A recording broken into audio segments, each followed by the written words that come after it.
Ça tombe bien, on va aller se balader en forêt, du coup ça va pas nous réchauffer. Mais c'est un sujet pile poil pour toi Vincent qui a fait les arts déco et je suis sûr que vous allez être touché comme je l'ai été par ce sujet et par la personne qu'on va aller découvrir. On va partir dans un endroit un peu improbable, perdu au cœur de la forêt de Fontainebleau, du côté d'Achères-la-Forêt. Là-bas, pendant 40 ans, un artiste a vécu, il a construit son village rêvé. Chomeau, c'est son nom, a produit des milliers d'œuvres d'art à partir de matériaux qu'il avait tout autour de lui. Et c'est cet artiste un peu fou, génie créateur, qui était sans cesse en ébullition. Eh bien, il y a un autre homme, un peu fou aussi, qui essaye d'aller dormir chez vous régulièrement depuis plus de 10 ans.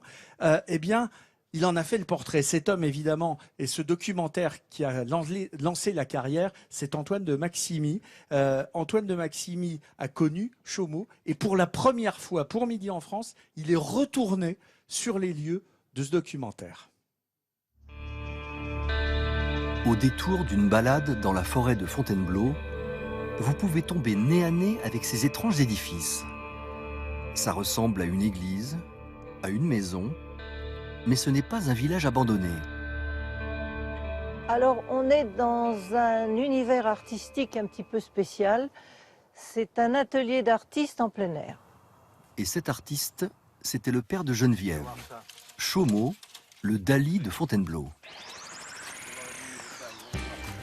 Ces images proviennent d'un documentaire tourné en 1986. Et voilà à quoi ressemblait le fameux village à l'époque, l'œuvre de toute une vie pour Chomeau. Il était venu s'installer dans la forêt pour libérer ses obsessions. Nous avons compris, tout quoi, moi j'ai compris que l'art ce n'était pas la vérité, c'était essayer de concrétiser des rêves. Or, il m'a fallu 40 ans pour comprendre ça. Et maintenant je travaille dans le rêve. Et à l'époque, l'intervieweur de Chomeau et réalisateur de ce film était un jeune homme de 23 ans. Aujourd'hui, vous le connaissez bien. Ça va? Tu vas bien? Antoine de Maximi, le globe-trotteur du petit écran. Tu es revenu de tes... D'ailleurs. Ce documentaire sur Chomeau a lancé sa carrière.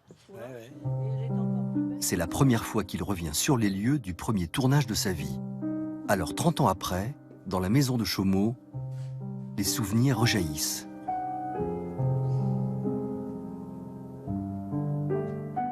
J'ai rencontré au fil de mes voyages des gens qui avaient un peu cette personnalité d'abord très forte et puis que rien n'arrête. Mais je trouve que Chomeau, sa particularité à lui, c'est en plus, c'était une variété de création. Ouais, je me rappelle un moment, il a fait des sculptures avec des fougères qu'il aspergeait de plâtre liquide. Et ça durcissait, etc. Mais c'était super beau, c'était somptueux, quoi. Le seul problème, c'est que 15 jours après, c'était par terre. Mais c'était ça, il s'en fichait, lui. Son idée, c'était de chercher. C'est vraiment Chomeau. C'était un mec que tu ne pouvais pas l'arrêter. Il était à fond tout le temps, quoi. Artiste figuratif, surréaliste, inclassable, qui était Chomeau? 17 ans après sa mort, Antoine n'a toujours pas la réponse. C'était une espèce de bouillonnement intérieur et puis ça sortait. Et d'ailleurs, c'est ce qu'il disait. Il était là en train de sculpter avec une hache. Je me rappelle une fois, il était là, il faut que ça sorte, il faut que ça parle, il faut que ça... Ah non, il était génial. C'était vraiment un créateur. Désormais, les œuvres de Chomeau semblent plongées dans le sommeil. Mais Antoine n'oubliera jamais ce qu'il a vécu auprès de leur créateur. J'adore, moi, cet art forestier qui est très proche de la nature, Jean-Sébastien, hein, qui est vraiment empreint de cette grande naturalité. Julie, vous avez regardé ce sujet, je vous voyais avec l'œil qui brille. Vous aimez bien cette forme d'art? J'aime toutes les formes d'art, tous les gens créatifs. Voilà, je suis passionnée par la peinture, les expositions, l'art moderne. Voilà. J'arrive de Venise et je viens de voir encore pour la deuxième fois le musée Guggenheim.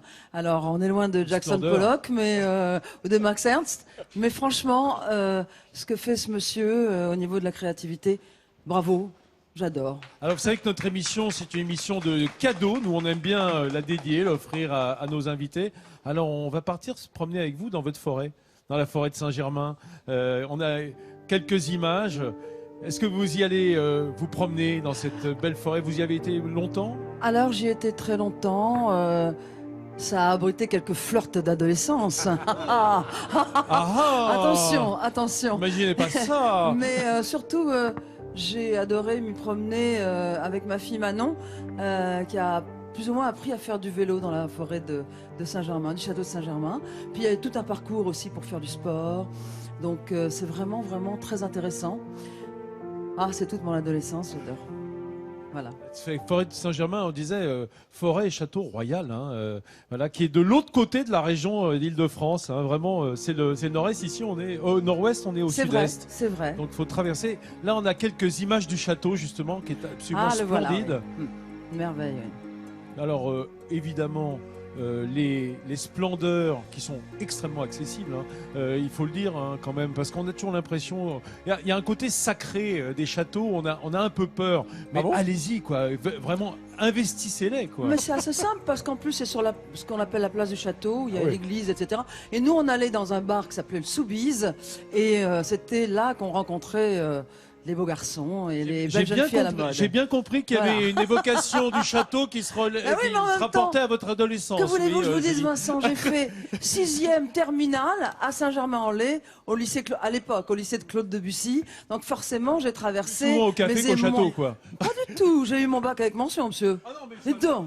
je doute pas. Il y a quand même quelque chose qu'il faut dire, c'est qu'on parle toujours des châteaux de la Loire, où c'est les plus beaux châteaux du monde.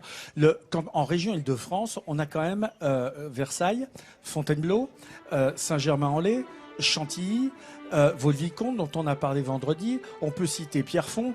Il y en a quand même une tripotée de châteaux qui vaut largement le Val-de-Loire, et ça mérite de venir ici. Il n'y a pas que Paris à visiter. Absolument, en Île-de-France, oui. il y a surtout les autres communes à voir. C'est bien à Chantilly qu'il y a le musée du cheval. Absolument. Voilà. Et ma fille qui fait de l'équitation, elle a passé son temps à Chantilly en même temps que Saint-Germain-en-Laye. Les grandes écuries de Chantilly sont absolument C'est absolument somptueuses. somptueux. Maison Lafitte, hein, qui est juste à côté de Saint-Germain-en-Laye, Absolument. bien sûr, qui est une ville Absolument. entièrement dédiée à l'équitation, enfin entièrement, en tout cas en bonne partie.